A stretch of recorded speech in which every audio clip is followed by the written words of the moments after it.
In the 7th century, the Kazakh section of the Great Silk Road, which began at the borders of China, became the busiest one. Merchants and travelers carried their goods from the Celestial Empire to the west through Jetesu and South Kazakhstan, making stops in the cities on the way. It was in these places where headquarters of the Turkic Khagans were located, which ensured the safety of the route. Moreover, the Turkic rulers actively bought overseas values. Talgar city became one of the points of trade and exchange of information. In different sources, Talgar has other names, Talhir and Talhiz. The toponym Talgar is very ancient. The second part of this word, gar, goes back to Indo-European languages and means mountain. The first mention of the city is found in the treatise of an unknown Persian geographer of the end of the 10th century, Hudud al-Alam, Borders of the World. He described the settlements of Jetesu, and there is a mention of Talhiz among them. The author writes, "The inhabitants of Talhiz are warlike, brave, and valiant." Analyzing these records, the researchers came to the conclusion that the title was distorted by the scribe of the original treatise and sounded like Talhir. Archaeologists Alexander Benestam and Alki Margulan were the first to determine that the chronicle Talhir and Talgar are one and are the same object.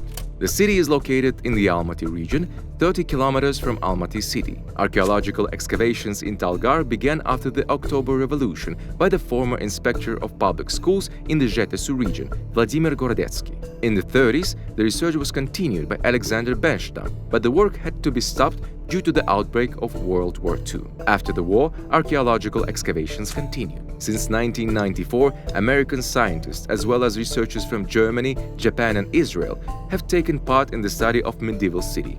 Among them are not only archaeologists but also ecologists, soil scientists, paleobotany, and paleozoology experts.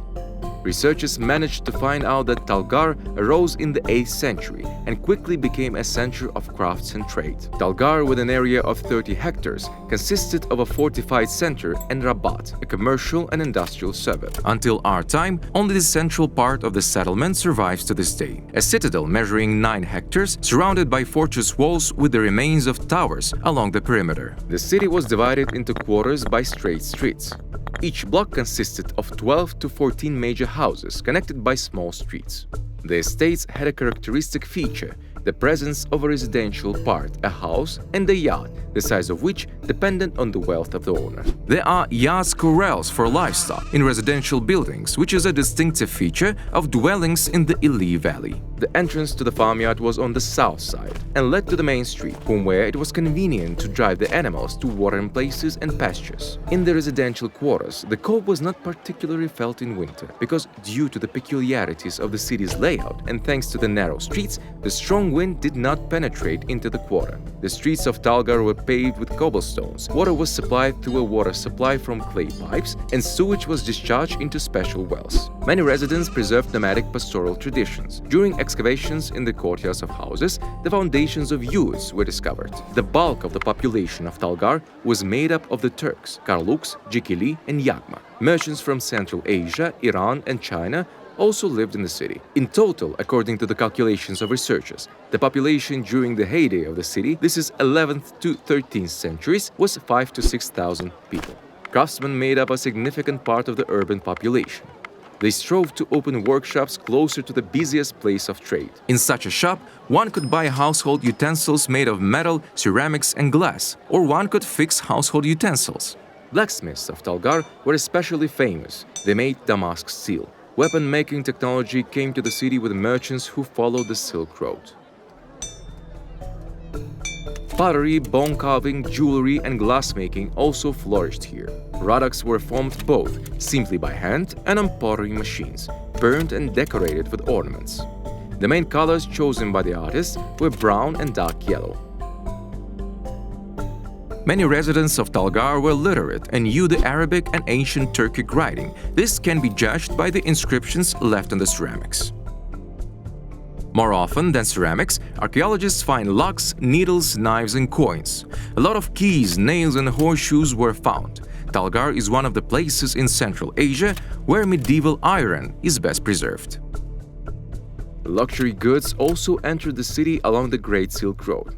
For example, archaeologists have found a copper dish with images of winged sphinxes.